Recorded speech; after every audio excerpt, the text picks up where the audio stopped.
Welcome to WYCD Wicked. That stands for wow. Yikes. Cripes. Dang. If you're watching the CNN Republican presidential candidate town halls. It's a embarrassing time to be a Republican. It's always been a shameful time to be a Republican. But boy, now that people actually pay attention to politics, because the Republican Party has gone insane fully. They've just embraced it. It's a real embarrassing time to be a Republican. I just watched Nikki Haley's town hall, and I got to tell you, she made the best case of anyone so far. Let me just poke fun at her for one thing, just to start off. One thing that she did a whole lot that I thought was very funny and transparently something a politician does. The hand talking. Why? Why, candidates? Why do you do this? Be normal people. Or, all right, I understand. You're all lizard people. That's fine. You can do a better impression of a normal person by just accepting that you're weird people and leaning into it. You know, that's kind of why some of these folks work. Like Bernie Sanders, for example. I actually think he is the most normal guy in the Senate. But the things that anyway, look, the point is don't try to charm us by talking like this. That's freaking weird. All right. That aside, Nikki Haley mostly gave good answers. She walked the line. She was able to demonstrate for sane Americans that she can pretend to be a sane person. Here's my summary. Nikki Haley, but while also, of course, signaling to the scumbags that she'll do really horrific things. But here's my assessment overall. She looked like a mature person. You know, like somebody you would trust to drive your car if you absolutely needed somebody to drive your car. You'd pick Nikki Haley out of all the Republican contenders right now. That's a good sign, because we would be asking her, in theory, to drive the country. I can't stress enough that none of these clowns have any business being in a position of power. But if you have to choose from these devils, that's the one you should choose. Based on just sheer ability to stand in front of a group of people and look like a professional. She was, I guess we'll break into her individual stances in a moment, but it was largely a return to traditional, as in like, traditional politics, as in like pretending to give a shit about the United States of America. Where she lost me, and I'll tell you, I didn't bother watching anything past this. It was towards the end anyway. But where she lost me is the issue she picked for her appeal to the scumbag base. When we start this off, I just want you to appreciate one thing that she's done that I think is deserving of praise. So don't let him say your old pal Jake doesn't hand out compliments where they are earned. She makes Jake Tapper's night awful. You can just see the disappointment on this schmuck's face, and for that alone, I liked her a little bit at the start. She, of course, she lost me eventually, but she's going to get credit where it is due. She made Jake Tapper's night awful. Here's how. Of the Haley campaign right and the right out the gate. We have asked our live audience to be respectful to each other and to the candidates, so voters in the room and you at home have a chance to hear directly from Ambassador Haley. And now, please welcome Ambassador Nikki Haley.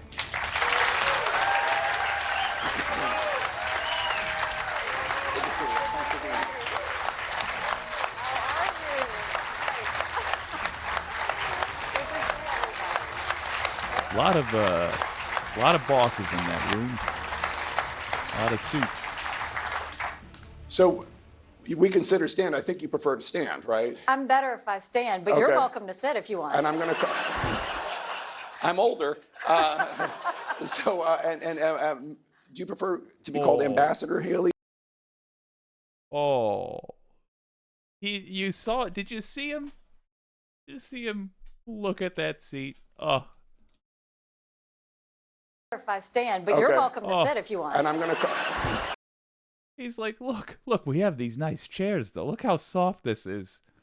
Are you sure, Nikki? Are you sure? Oh, then it gets into the nonsense. Okay. So I'm comfortable with Nikki if you want to do that. Well, I'm going to call you Ambassador Haley, but people. That's the right move. Credit where it's due, even to Jake Tapper. Be a goddamn professional. Here can call you Nikki if they Well, want. if you're going to pick them, then go. I hate the pretend palling around. No, let's be formal. With Governor. Okay, okay. So, Governor Haley, you've been in the race for almost 4 months now, and you're just days away from getting some more competition in the Republican contest. Several candidates are launching their bids this week, but tell the people of Iowa and those at home, why are you the best Republican to take on President Joe Biden? Well, we welcome anybody else in the race, but I will tell you that the reason that we got in when we did is I didn't care who else was getting in. I didn't care what other issues were at play. We've got a country to save. And that's all I was thinking about. I am a 2-term governor that took a double-digit unemployment state and turned it into an economic powerhouse. I was at the UN. I didn't deal with one. Okay, so right out the gate, clowned on Tapper. Awesome. Then, you might not have caught that, but it was a subtle dig at Trump. Everybody who is in this race, who has had multiple bites at the apple, as a wise internet man has said, will bring that up. Everybody who's been reelected will bring that up, because that is a way to attack Trump without directly attacking him. So yes, of course, she found a way to say, I am a 2-term governor. As in, you're not going to burn all your energy getting me elected only to have to start over from scratch in 4 years. Great. That's great strategy. And I'll tell you, I would prefer her to Donald Trump or Ron DeSantis. Let's look at why. Let's look at some of these answers. One country, I dealt with 193, and I took the kick me sign off of our backs. It is time for a new generational leader. It is time for us to leave the baggage of the past, the negativity to the past, and even lip service being paid to calming the conservatives in this country the hell down is good. I really don't like when people say, we got to calm this country down. No, we don't. I really don't like when people say, well, politics have just gotten so mean and aggressive. No, conservatives have. We have to calm conservatives down. Democrats are only riled up in the defense of others. If we calm down, those people we are protecting get harmed. Now, yeah, a lot of those people are themselves Democrats. Okay, sure.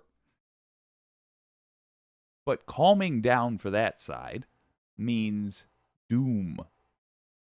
Because the other side is a bunch of savages that are literally making a sport. They make a hobby out of harassing other people. So no, we don't all have to calm down.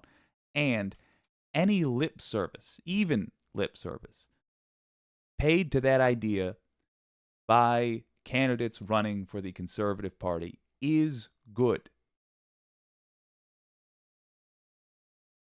It's a small thing, but it's significant. start thinking of our families and the families across America. If you look at all the challenges we have, look at inflation, look at the lack of transparency in education, look at what's happening with crime, look at our border. Didn't like that lack of transparency in education when I first heard it. Didn't like her reference to the border.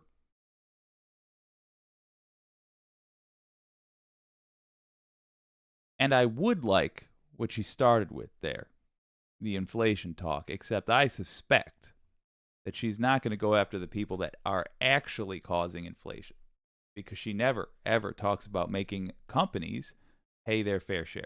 Look at the idea that we had a Chinese spy balloon flying over our country.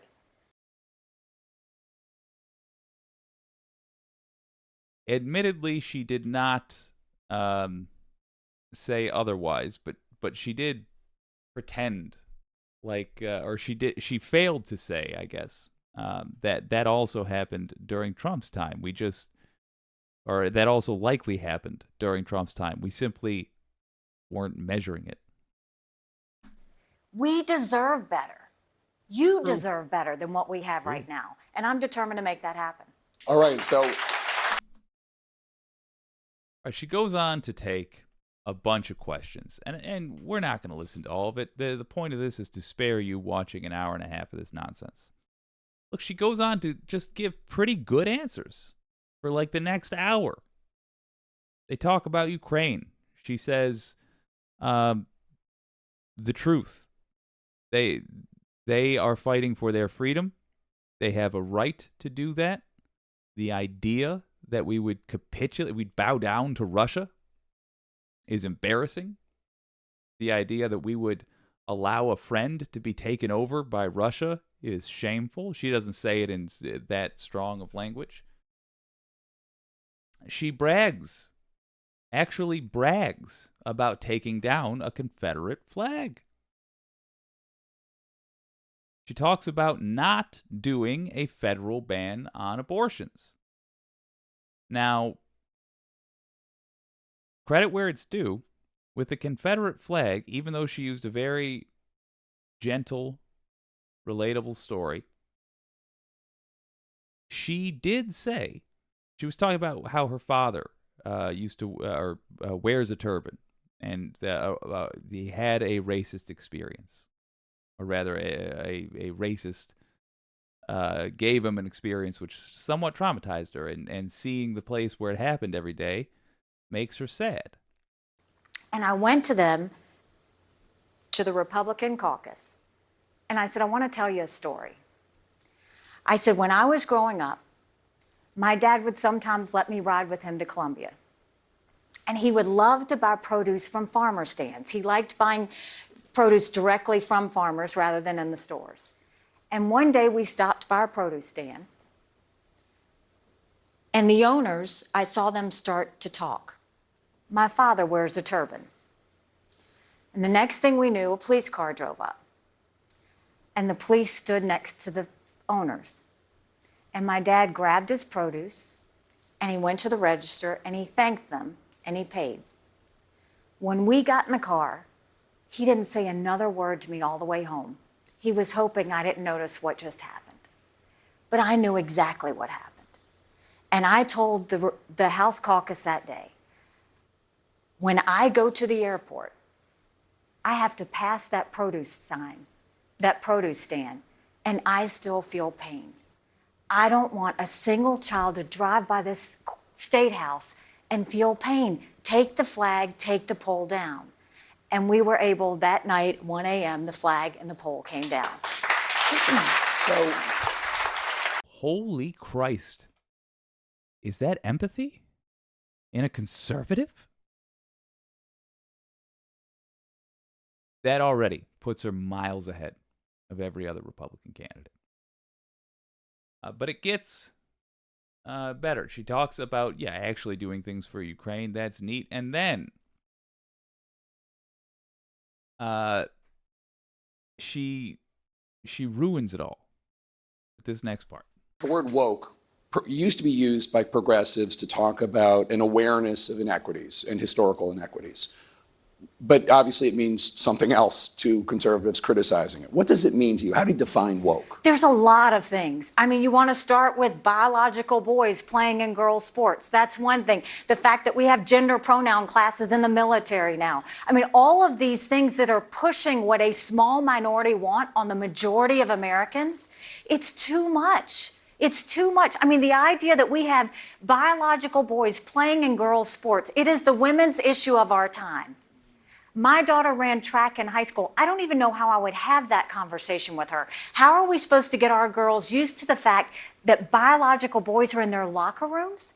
And then we wonder why a third of our teenage girls seriously contemplated suicide last year? We should be growing strong girls, confident girls. Then you go and you talk about building a strong military. How are you going to build the morale in a strong military when you're doing gender pronoun classes? Why is it that... Yeah, and the scum clap for her.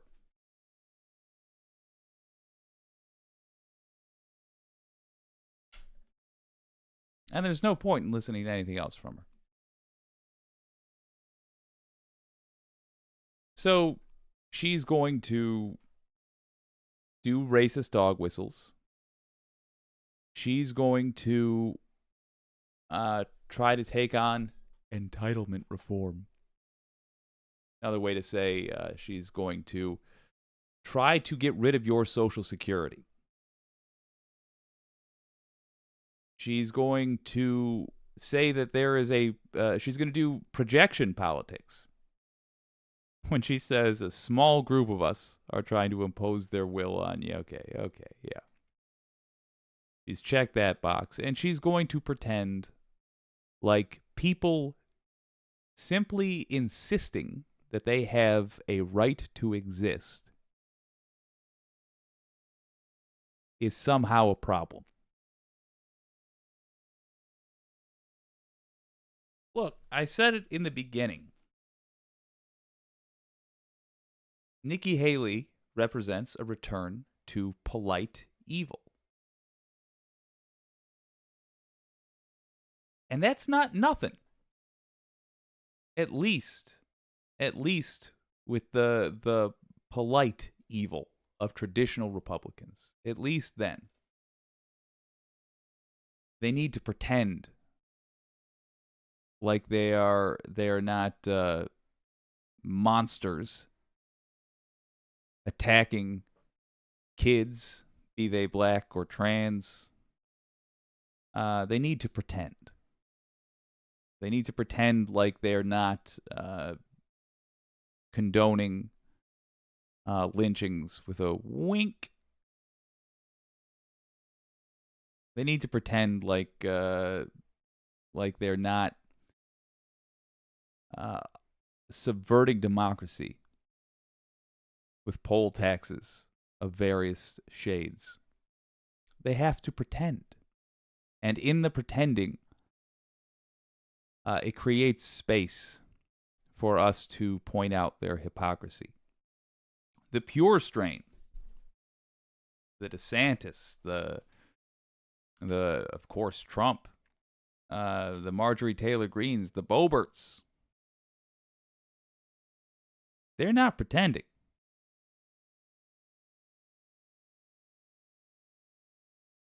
For them, the cruelty is very much the point. So a return to polite evil would be a slight improvement, at least in the short term. So that means Nikki Haley, even though I'm confident that if there is a hell, I'll see her there.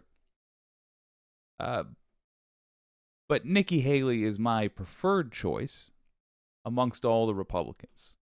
So she's the least likely to actually win the primary.